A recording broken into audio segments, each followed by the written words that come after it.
द्रौपदी का 5 पुरुषों से विवाह होने के विषय में सबका अपने अपने विचार व्यक्त करना। वैशंपायन जी कहते हैं, जन्मेजय तदनंतर वे पांडव तथा महायशस्वी पांचाल राज द्रुपद सबने खड़े होकर महात्मा श्री कृष्ण द्वैपायन व्यास जी को प्रणाम किया। उनके द्वारा की हुई पूजा को प्रसन्नता पूर्वक स्वीकार करके अंत में सबसे कुशल मंगल पूछकर महामना व्यास जी शुद्ध स्वर्ण में आसन पर विराजमान हुए। फिर अमित तेजस्वी व्यास जी की आज्ञा पाकर वे सभी नरश्रेष्ठ बहुमूल्य आसनों पर बैठे। राज तदनंतर 2 घड़ी के बाद राजा द्रुपद ने मीठी वाणी बोलकर महात्मा व्यास जी से द्रौपदी के विषय में पूछा। भगवान, एक ही स्त्री बहुत से पुरुषों की धर्म पत्नी कैसे हो सकती है, जिससे संकरता का दोष न लगे? ये सब आप ठीक ठीक बताएं। व्यास जी ने कहा, अत्यंत गहन होने के कारण शास्त्रीय आवरण के द्वारा ढके हुए, अतः इस लोक वेद विरुद्ध धर्म के संबंध में तुम में से जिसका जिसका जो जो मत हो उसे मैं सुनना चाहता हूं।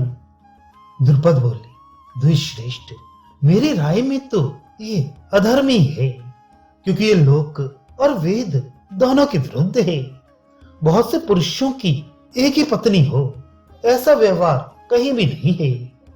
पूर्ववर्ती महात्मा पुरुषों ने भी ऐसे धर्म का आचरण नहीं किया है, और विद्वान पुरुषों को किसी प्रकार भी अधर्म का आचरण नहीं करना चाहिए। इसलिए मैं इस धर्म विरोधी आचार को काम में नहीं लाना चाहता। मुझे तो इस कार्य के धर्म संगत होने में सदा ही संदेह जान पड़ता है। धृष्टद्युम्न बोले, द्विश्रेष्ठ, आप ब्राह्मण हैं, तपोधन हैं, आप ही बताइए, बड़ा भाई सदाचारी होते हुए भी अपने छोटे भाई की स्त्री के साथ समागम कैसे कर सकता है? धर्म का स्वरूप अत्यंत सूक्ष्म होने के कारण हम उसकी गति को सर्वथा नहीं जानते। अतः ये कार्य अधर्म है या धर्म, इसका निश्चय करना हम जैसे लोगों के लिए असंभव है। ब्रह्म, इसलिए हम किसी तरह भी ऐसी सम्मति नहीं दे सकते कि राजकुमारी कृष्णा 5 पुरुषों की धर्म पत्नी हो। युधिष्ठिर ने कहा, मेरी वाणी कभी झूठ नहीं बोलती और मेरी बुद्धि भी कभी अधर्म में नहीं लगती, परंतु इस विवाह में मेरे मन की प्रवृत्ति हो रही है, इसलिए किसी प्रकार भी अधर्म नहीं है। पुराणों में भी सुना जाता है कि धर्मात्माओं में श्रेष्ठ जटला नाम वाली गौतम गोत्र की कन्या ने 7 ऋषियों के साथ विवाह किया था।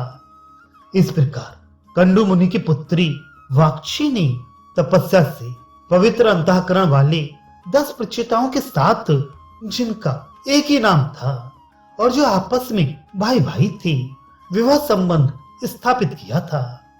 धर्म में श्रेष्ठ व्यास जी गुरुजनों की आज्ञा को धर्म संगत बताया गया है, और समस्त गुरुओं में माता परम गुरु मानी गई है। हमारी माता ने भी यही बात कही है कि तुम सब लोग भिक्षा की भांति इसका उपभोग करो। अतः द्विश्रेष्ठ, हम 5 भाइयों के साथ होने वाले इस विवाह संबंध को परम धर्म मानते हैं।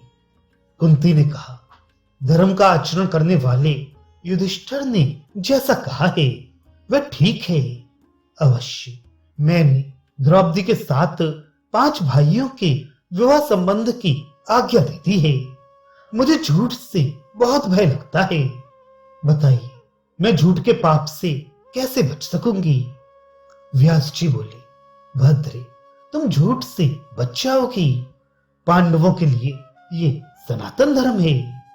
कुंती से यूं कहकर वे द्रुपद से बोले, पांचाल राज, इस विवाह में एक रहस्य है जिसे मैं सबके सामने नहीं कहूंगा।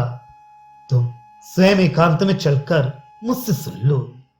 जिस प्रकार और जिस कारण से यह सनातन धर्म के अनुकूल कहा गया है, और कुंती नंदन युधिष्ठिर ने जिस प्रकार इसकी धर्मानुकूलता का प्रतिपादन किया है, उस पर विचार करने से निसंदेह यही सिद्ध होता है कि ये विवाह धर्म संगत है। वैशंपायन जी कहती है, जन्मेजय तदनंतर शक्तिशाली द्वैपायन भगवान व्यास जी अपने आसन से उठे और राजा द्रुपद का हाथ पकड़कर राजभवन के भीतर चले गए। पांचों पांडव, कुंती देवी तथा द्रुपद कुमार धृष्टद्युम्न ये सब लोग जहां बैठे थे वहीं उन दोनों व्यास और द्रुपद की प्रतीक्षा करने लगे। तदनंतर व्यास जी ने उन महात्मा नरेश को वह कथा सुनाई जिसके अनुसार यहाँ बहुत से पुरुषों का एक ही पत्नी से विवाह करना धर्म संगत माना गया।